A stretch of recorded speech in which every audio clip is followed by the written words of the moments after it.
some people were already saying that the One Nation surge was over, that Hanson had peaked when 2 polls on Monday showed a dip in support to just now behind Labor again. But today's Sky News poll shows the opposite. So, you go figure. One Nation's vote, according to our poll, went up 2 points. Labor's 3, still just behind One Nation. And the true focus is on the disaster for the coalition. Another record low of just 17%. Disaster's not the word. Catastrophic is. But some Liberal frontbenchers, they still seem to be acting like the Black Knight in a Monty Python movie, defending the doomed party and its leader, Angus Taylor. Right. Picture this. A political party polls second place in New South Wales with 0, count them 0, sitting members of Parliament. If that sounds like a plot hole in a bad drama, welcome to Australian in 2026, where the scriptwriters have clearly given up. Quick favour, if you are loving this breakdown, let me see you hit that subscribe button. Over 90% of viewers have not yet. Please do. It is free, takes a second, and means the world to us. Thank you. Now, back to the show. When Susan Lee was removed as leader, part of that was because of the polling, that she wasn't able to gain traction with Australians. It's getting worse under you and Angus Taylor. So Angus has been in the job for what? I think it's about 17 she weeks wasn't now. Much grace. She had 9 months. Now, that was Jane Hume, the Deputy Liberal leader, but got to say, Susan Lee, the previous opposition leader, did get 9 months in the job, yes, before she was stumped, but Taylor has already had nearly 5 and has simply gone backwards. And Jane Hume has again put a foot in it by essentially giving Taylor that same deadline of 9 months that he gave Susan Lee. But to the political panel, Michael Costa, former New South Wales Labor Treasurer, and former Liberal Senator Holly Hughes, now with One Nation. Michael, there are actually now 3 polls.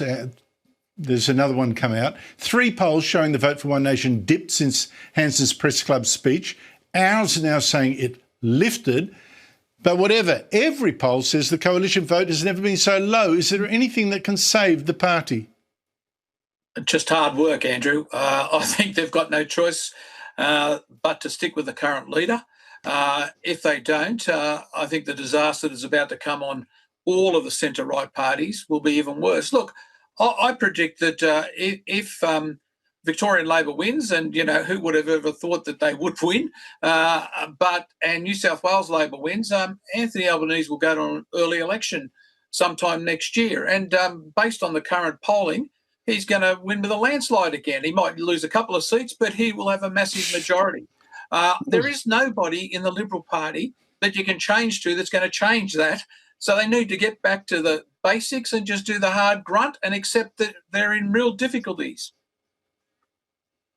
Holly Hughes, your take? Well, I thought it was interesting on Monday that there was almost this rare win for Albo and this cheering that somehow the polls were now bouncing back in his favour. And, I went and spoke to the ABC. I'm such a fan favourite for them. But, I said that it's where the momentum goes as opposed to what each poll is saying. But I think we can see the trends. There can always be an anomaly, but we can see where the trends are going. I got to say, I watched Question Time today. There's an hour of my life I will never get back. And for a government that is hell-bent on destroying this country, it was like the wet lettuce being flicked at them. And Albanese arrogantly strutting himself around. Even Tanya Plibersek was smiling. Like, it was really quite disgusting to watch, and their arrogance and the way they think that they will cruise to another victory. And I mean, if the Victorians vote for this Labor government again, and I grant them that the Victorian Liberal Party is giving them every opportunity and every reason to not support them through their own internal divisions and strife. But if the Victorian people re-elect the Allan government, seriously, I mean, what do the rest of us need to do to excise Victoria from the country? Because it is just a basket case. Let us start with the coalition, because someone has to. 17% primary vote. Catastrophic is the polite word for it. Susan Lee lasted 9 months before getting the boot. Angus Taylor is now 17 weeks into the job, and somehow the numbers have gotten worse, not better. Word on the street is his own deputy handed him the exact same 9-month countdown clock. Imagine starting a new job and your manager is already holding a stopwatch. Meanwhile, over in the paddock next door, One Nation is doing something genuinely bizarre. No sitting members, yet running second in New South Wales and neck in Victoria. That is like a footy team with no players on the field somehow leading the ladder. The Pals can't even agree on whether Pauline Hanson's press club speech helped or hurt her. One survey says dip, another says +2. Nobody actually knows, and that uncertainty alone tells you the old rules do not apply anymore. I'm hearing Michael's prediction that if that happens, why wouldn't Albanese go to an early election if even the Victorian Labor Party can get re-elected? My goodness me. But Michael, it's incredible. You've got this division on the right and this lack of cut-through by the Liberals specifically. It is saving the Albanese government, even though there are more worrying signs. It's actually tanked the property market now. Big falls in home prices over the last 3 months. Sydney especially, 3.2% fall over 3 months. Melbourne, 2.6%, although the Treasurer today was brushing it off.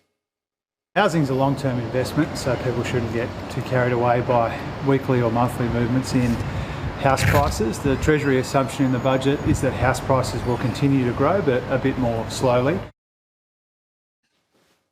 Now, this Chalmers saying, the numbers bounce around weekly or monthly. The fact is, the figures I just gave you for price falls for 3 months. That said, Michael, aren't cheaper houses exactly what the government said it wanted?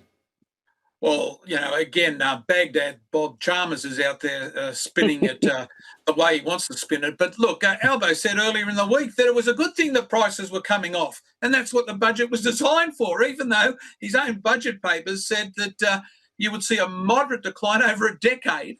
And not only that, he claimed that there would be more houses built, and the budget papers themselves indicated that 35,000 less houses would be built.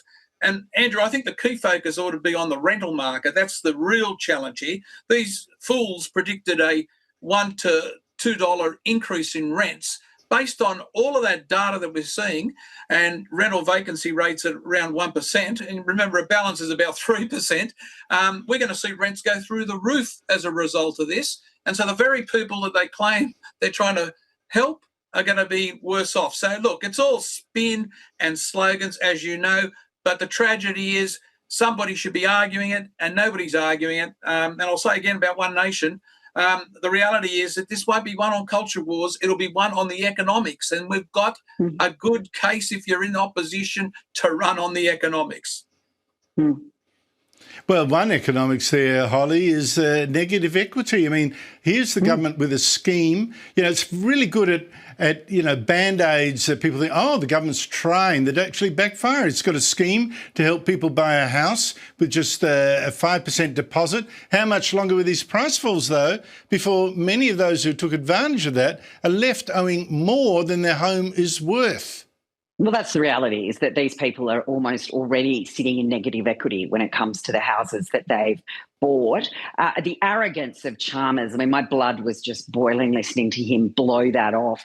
Quite often when there's circumstances that impact families that they may need to sell, whether it's the death of someone or changes in circumstances, that they do need to sell the family home, they can't ride out all these periods of fluctuation that he's talking about. And it's just another slap in the face to Australians.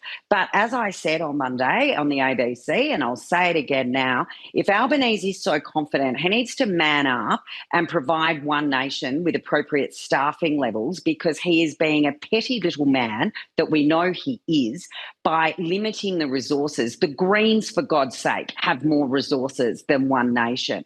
They're polling second, One Nation, in New South Wales, without a current sitting MP in the upper or lower house. That is extraordinary. So Michael's right, there does need to be a strong economic message. I didn't nap during economics when I went to university, and supply and demand's a pretty basic principle that clearly Chalmers and Albanese slept through. So where does that leave Albanese? Riding high, technically. If Labor wins in Victoria and New South Wales at state level, the Labor landslide narrative writes itself. But hang on, because the housing figures are about to spoil the party. Sydney prices down 3.2% in 3 months. Melbourne down 2.6%. The government is calling falling prices a good thing, which is a bit like your landlord calling a leaking roof a free water feature. The budget papers themselves predict 35,000 fewer homes built, despite all the talk about boosting supply, and rental vacancy rates are sitting around 1%, when a healthy market wants 3%. That is not a housing market, that is a game of musical chairs with 3 chairs and 40 people. But so Holly just touched on something, Michael, that keeps stunning me. So you've got no candidates really in New South Wales. One Nation's coming second. In Victoria, they've got, I think, 2 candidates, and they're coming second or first in the polls. They've got no I've never seen sitting anything MPs. like it in my life. That It's extraordinary. no, well, one sitting We don't talk member about in the him. upper house, but Michael, this is quite extraordinary, isn't it? I've never seen it. One Nation is as great as an idea without candidates. Well, look, Andrew, it is extraordinary, and we're living in a political seismic shift in terms of politics. But again, I come back to the basic issue. If you're concerned about all of those economic issues, as I am, and we discuss on your program every week, and the Australian people feel it every day, at every minute of every day, in terms of the property market. And remember, just away on the property market, that's 20% of our GDP. That's the other thing Chalmers seems to have forgotten about. When you take into account the building sector and real estate, everything. So we are facing, and I've said this to you before, Andrew, he tried to engineer a soft landing. What a joke. We're ending up with a soft stagflation. And the bottom line is that you really do need counter-argument. Add in first home buyers stepping into 5% deposit schemes just as prices soften, and you've got a negative equity trap quietly setting itself. Economists on the panel are already whispering the S word, stagflation. Stagnant growth, stubborn inflation, and housing making up roughly 1/5 of the entire economy. If that pillar wobbles, everything built on top of it wobbles too. It's a bungee jump into wet cement. Yeah, look, and I think that hard reality is going to bite with the next interest rate hike in particular. Holly Hughes and Mr. Costa, Michael Costa, thank you. So here is the real story underneath the noise. This is not shaping up as a culture war election. It is shaping up as a cost of living reckoning. And right now, One Nation is the one talking numbers, while the coalition is busy talking about itself. Thank you very much for watching. We will catch you in the next one.